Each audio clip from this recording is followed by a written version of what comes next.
വാർത്തയിലേക്ക്. കുവൈറ്റിലെ സർക്കാർ പ്രോജക്ട് വിസകളിൽ ജോലി ചെയ്യുന്ന പ്രവാസികൾക്ക് നിയന്ത്രണങ്ങളോടെ സ്വകാര്യ മേഖലയിലേക്ക് മാറാൻ അനുവാദം നൽകുന്ന ചട്ടം കഴിഞ്ഞ വർഷം നവംബറിലാണ് പുറത്തിറങ്ങിയത്.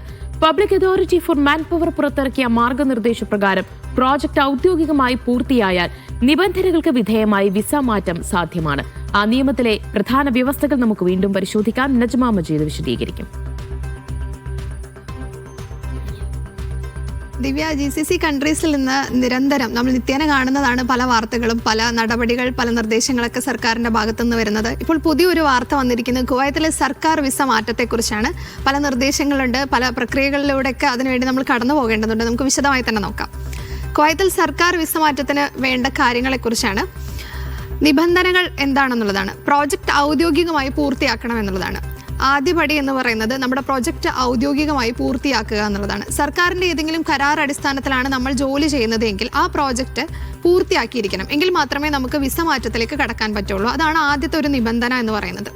രണ്ടാമതായി, സർക്കാർ സ്ഥാപനത്തിന്റെ പൂർത്തീകരണ സർട്ടിഫിക്കറ്റ് നൽകണം. നമ്മൾ പ്രോജക്റ്റ് പൂർത്തിയാക്കിയത് കൊണ്ട് മാത്രം കാര്യമില്ല, അത് പൂർത്തിയാക്കി എന്നുള്ള സർക്കാരിന്റെ തന്നെ സർട്ടിഫിക്കറ്റ് കൂടെ ലഭ്യമാകേണ്ടതുണ്ട്. മൂന്നാമതായി, കരാർ അവസാനിച്ചെന്നും തൊഴിലാളികൾ ഇനി ആവശ്യമില്ല എന്നുള്ളതാണ് ആ രേഖ. നമ്മൾ ഏത് സ്ഥാപനത്തിലാണോ, സർക്കാരിൻ്റെ ഏത് സ്ഥാപനത്തിലാണോ പ്രോജക്റ്റുമായിട്ട് ബന്ധപ്പെട്ട് ജോലി ചെയ്യുന്നത്, അല്ലെങ്കിൽ ഏതെങ്കിലും കരാർ അടിസ്ഥാനത്തിൽ ജോലി ചെയ്യുന്നത്, അത് നമ്മൾ പൂർത്തീകരിച്ചു, ഇനി നമ്മളെ അല്ലെങ്കിൽ ആ തൊഴിലാളിയായ നമ്മളെ ഇനി ആ സ്ഥാപനത്തിന് ആവശ്യമില്ല എന്നുള്ള രേഖ കൂടി വിസ മാറ്റത്തിനായിട്ട് നമുക്ക് വേണ്ടതുണ്ട്. നാലാമതായി, നിയമം ലഭിച്ച് 1 വർഷം പിന്നിട്ടിരിക്കണം എന്നുള്ളതാണ്. നിയമനം ലഭിച്ച്, അതായത് നമ്മൾ ആ കരാർ അടിസ്ഥാനത്തിൽ ജോലി ചെയ്യുകയാണെങ്കിൽ നമ്മൾ ആ ജോലിയിൽ പ്രവേശിച്ച് നമുക്ക് നിയമനം ലഭ്യമായിട്ട് 1 വർഷം പിന്നിട്ടാൽ മാത്രമേ നമുക്ക് വിസ മാറ്റത്തിലേക്ക് കടക്കാൻ സാധിക്കൂ എന്നുള്ളതാണ്.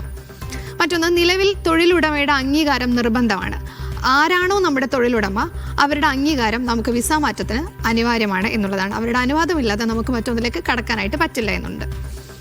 മറ്റൊന്ന്, ട്രാൻസ്ഫറിന് 350 KD ഫീസ്, അതായത് കുവൈറ്റ് ദിനാറാണ് ഫീസായിട്ട് വരുന്നത്. നിലവിലെ സ്ഥാപനത്തിൽ നിന്ന് പ്രോജക്റ്റ് പൂർത്തീകരണ കത്ത് നേടുകയും വേണം. രേഖ വേണം. നേരത്തെ പറഞ്ഞ പോലെ നമ്മൾ ഈ പ്രോജക്റ്റ് പൂർത്തീകരിച്ചു എന്നുള്ള രേഖ വേണം. തൊഴിലുടമയുടെ അനുമതി വേണം. മറ്റൊന്ന്, പ്രോജക്റ്റ് പൂർത്തീകരണ കത്ത് കൂടെ നേടിയെടുക്കേണ്ടതുണ്ട്. എങ്കിൽ മാത്രമേ വിസ മാറ്റത്തിലേക്ക് കടക്കാനാകൂ.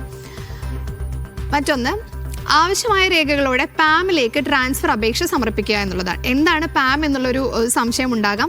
പാം എന്ന് പറയുന്നത് public authority of man power എന്നുള്ളതാണ്. കുവൈറ്റിലെ ആളുകൾക്കൊക്കെ വളരെ ഫെമിലിയർ ആവാൻ സാധ്യതയുണ്ട്. അതിലേക്കാണ് നമ്മൾ അപേക്ഷ സമർപ്പിക്കേണ്ടത് നമ്മുടെ വിസ മാറ്റത്തിന് വേണ്ടിയിട്ട്. ഇനി അപേക്ഷ സമർപ്പിച്ചാൽ അടുത്തതായി എന്ത് ചെയ്യണം എന്നുള്ളതാണ്.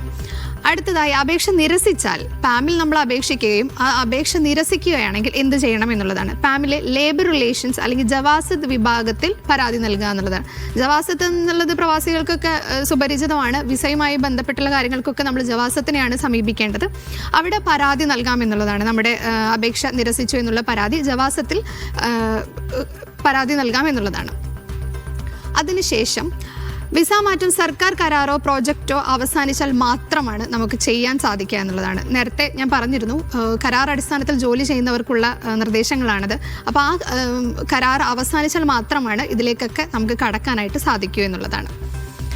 ഇനി അടുത്തത്, സ്കിൽസ് തൊഴിലാളികളെ തൊഴിൽ വിപണിയിൽ നിലനിർത്തുക എന്നുള്ളതാണ് ഈ വിസ മാറ്റത്തിലൂടെ കുവൈറ്റ് ലക്ഷ്യം വെക്കുന്നത് എന്നുള്ളതാണ്. ഇതെല്ലാം സർക്കാർ കരാർ അടിസ്ഥാനത്തിൽ സർക്കാർ സ്ഥാപനങ്ങളിൽ ജോലി ചെയ്യുന്നവർക്ക് മാത്രമുള്ളതാണ്. അവർക്ക് ഒരു സ്വകാര്യ സ്ഥാപനത്തിലേക്ക് ജോലിയിൽ മാറാൻ വേണ്ടിയുള്ള നിർദ്ദേശങ്ങളാണ്. ദിവ്യ.